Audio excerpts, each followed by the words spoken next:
তারা এসে কৃষ্ণ গলায় গলায় লাগিয়ে দিয়েছে। ম্যাগনেট কৃষ্ণ না, ভক্ত লোহা সদৃশ, লোহা না। হ্যাঁ, ভক্ত ভগবানকে আকর্ষণ করে, ভগবান ভক্তকে আকর্ষণ করে। কৃষ্ণ আকর্ষণ ঘটে। গলায় লাগিয়ে বলছি, কৃষ্ণ কত করে এনেছিস? 9 লাখ। বলে 9 লাখ কি করে রক্ষা করবি? আমরা বাঙালি না, বলে না 10 মিলি করি কাজ। হ্যাঁ, কৃষ্ণ তোরা চিন্তা করিস না, আমি এমন তেল লাগাবো না গ্রামে যারা আছে সবাই চলে আসবে। তখন কৃষ্ণ তার বংশীতে বাজিতে এই বংশীটি কথা বলে, আরে দাম শ্রীদাম বসুদাম মধ্যমঙ্গল। হ্যাঁ কৃষ্ণ, আজ থেকে সবাই মিলে না একসাথে গরু চড়াবো জঙ্গলে, আর খেলাধুলাও করবো, আর দুপুরে একসাথে বনভোজন করবো। এই জন্য ভোজন যা কিছু নিয়ে আসে, কারণ তখন ভোজের মধ্যে কম সুবিধা ছিল না। যত সুবিধা হচ্ছে না তত আর কি আমাদের ভোজন ধীরে ধীরে অসুবিধা করে যাচ্ছে।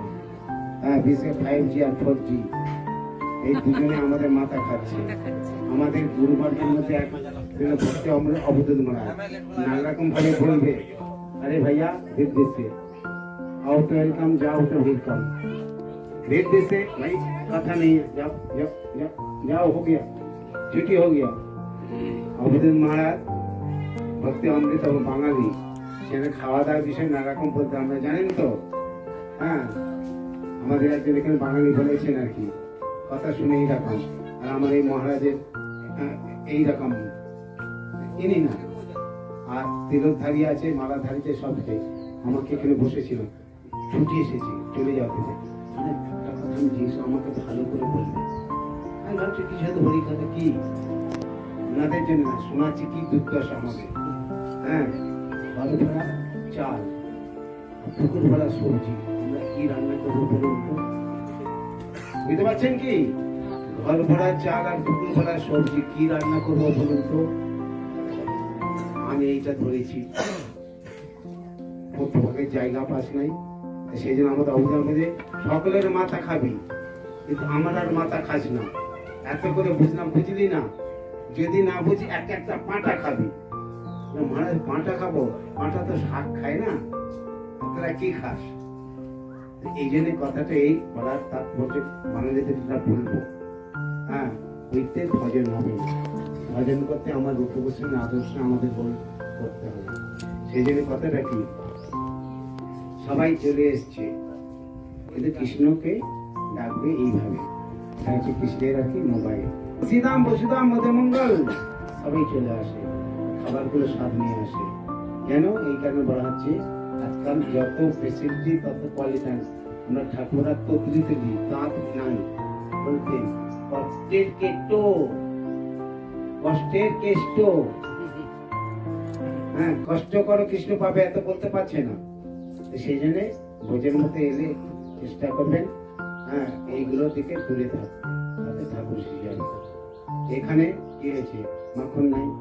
হ্যাঁ, সবাই দুপুরে একসাথে খাওয়া দাওয়া করবে, কিন্তু তার মাখনের যারা তৈরি হয় না, মাখন আমরা করেন কি? করবেন, এখন করে না, এরকম করুন,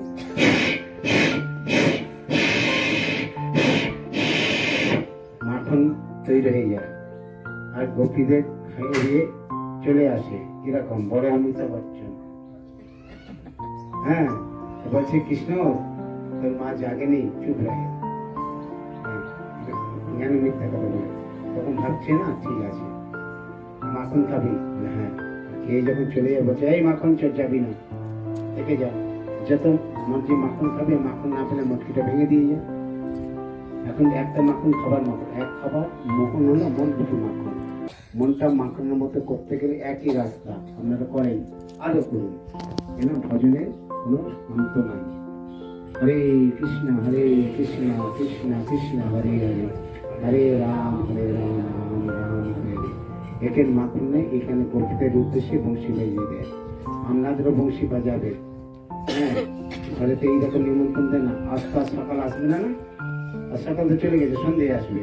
কাল সকালে যেখানে থাকো, মহারাজের শুনে শুনে বলছি, যেখানে থাকুন, যে জোরে বলতে হবে না, অ্যাক্টিং করে নেন, এরকম বলুন, এরকম করুন, হাত এরকম করুন,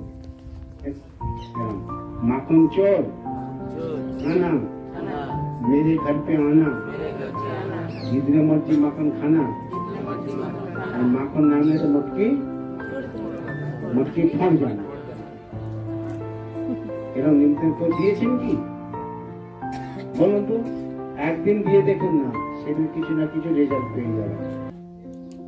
কপিরা এরকম করে নিমন্ত্রণ দেয়, সেদিন ঘর ঘরে মাখন, যেখানে মাখন নাই। ললিতা, বিশাখা, চম্প্রতা, চিত্র, সুদেবী, দুর্গাবিদ্যা, শ্যামা, গৌরী, কিশোরী, না আমার ক্ষুধা পেয়েছে রে, এটা আমরা লজ্জা মান ভাই তিন থাকতে না। তখন তারা এখানে সাথে ভক্তদের সাথে এখনো কথা বলেন, হরে কৃষ্ণ কৃষ্ণ কৃষ্ণ হরে হরে, হরে রাম হরে রাম রাম রাম। মাহফিলদেরকে বলেছিলেন বৃন্দাবনে যে ভজন করো, পাক্কা ভজন করবে। মহারাজ কি করে পাকবে? লুপ্ত গুপ্ত নীলভঙ্গ প্রকাশ করবে, বিকাশ করবে, প্রেমেতে ভক্তি কথা প্রচার করবে, প্রেমের মন্ত্র রচনা করবে, শুনবে, শোনাবে।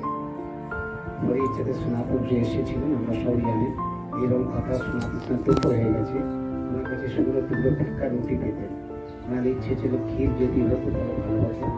স্বামী রাধারানী আমাকে ক্ষীর খাওয়ায়, এই কারণে আমার রূপ গোস্বামী, আমরা সব একই পরিবার, যারা গৌরীয় ভজন তাদের তাদের রূপানুকূল বলে, হ্যাঁ, না জানলেও তারা রূপানুগা, রূপের কৃপাতে প্রজের সেবা মিলবে। সেইখানে ওনার ইচ্ছা হয়েছিল যখন ক্ষীর, স্বামী রাধারানী ক্ষীর দিয়েছে, কেন রূপ গোস্বামী কৃষ্ণলার উপমঞ্জরি, উনি রাধারানীকে বিশেষ সেবা করতে নিবিতে নিকুঞ্জে। সেটা ব্যাখ্যার আবশ্যকতা না, যোগ্যতা আমার নাই, বুঝতে পারেন সেই অবস্থায় যখন ভজনের পবিত্র কথা সেই রূপসের চরণে সবার প্রণাম করুন একটু মন্ত্রের দ্বারা। শ্রী চৈতন্য মনোভীষ্টং স্থাপিতং জীব ভূতলে স্বয়ং রূপ পদমভ্যং দদাতি স্বপদান্তিকং বঞ্চা কল্পতরুশ্চ কৃপা সিন্ধুদেব চ পতিতানাং পাবনেভ্যো বৈষ্ণবেভ্যো নমো নমঃ। দেখো অপূর্ব দর্শন, কত সুন্দর। এখানেই ভগবানকে রূপ গোস্বামীর পরমান্ন দিয়ে সেবা দিতে ইচ্ছে প্রকাশ করেছিল। কত সুন্দর দেখো, মন প্রাণ জড়িয়ে যাচ্ছে, অপরূপ দর্শন। নয়ননা তিরপিত ভেলো, লাখো লাখ যুগ হিয়ে হিয়ে রাখলো, তব হিয়ে জুড়লো না গেল। আর এই যে তোমাদেরকে দর্শন করাচ্ছি, এই হলো সেই নন্দভবন, নন্দবাবার বাড়ি, যেখানে ভগবান শ্রীকৃষ্ণকে এখানে রেখে যাওয়া হয়েছিল। বাবা বসুদেব এখানে রেখে গিয়েছিলেন।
আমরা এখন বর্ষানায় রাধারানীর বাড়িতে হেঁটে উঠছি।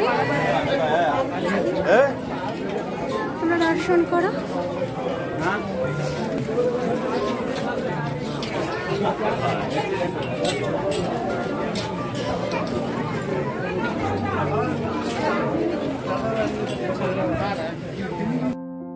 দেখো সেই বর্ষানা কত সুন্দর, মন ভরে যাচ্ছে আনন্দে। আমরা সেই রাধারানীর বাসভবনে আসতে পেরেছি, রাধারানী আমাদেরকে ডেকেছে, সেই রাধারানীর বর্ষানাতে আমরা এসেছি। কত সুন্দর মনোরম দৃশ্য, মনটা খুশিতে আপ্লুত হয়ে যাচ্ছে। আর হোলিতে এসেছি, সকলে আনন্দ করছি, সকলে মিলে রাধে রাধে রাধে রাধে রাধে রাধে রাধে শ্যাম, জয় জয় রাধে শ্যাম, বলে শ্রী বৃন্দাবন ধাম। এখানে আছে রাধারানীর চরণ চিহ্ন। আর দেখো আমরা সকলে মিলে খুব আনন্দ করছি। এত আনন্দ মানে ভাষায় প্রকাশ করতে পারছি না, ভীষণ আনন্দময়। আমার রাধেমন চ্যানেলে সকলকে সুস্বাগতম। আর যদি আমাদের ব্লগগুলো ভালো লাগে তাহলে লাইক কমেন্ট শেয়ার অবশ্যই করো, আমাদের সাথে থেকো, পাশে থেকো। আরও অনেক দর্শন আছে যেগুলো আমি তোমাদের সাথে ভাগ করে নেব।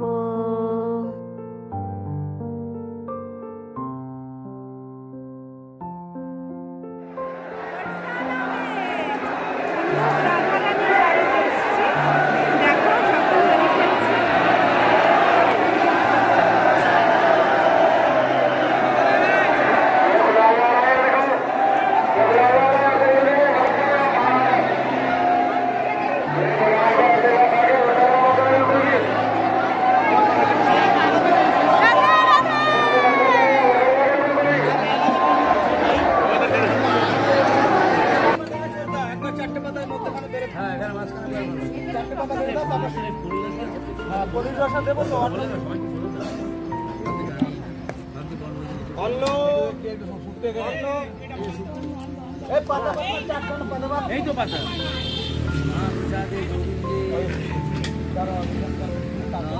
অন্য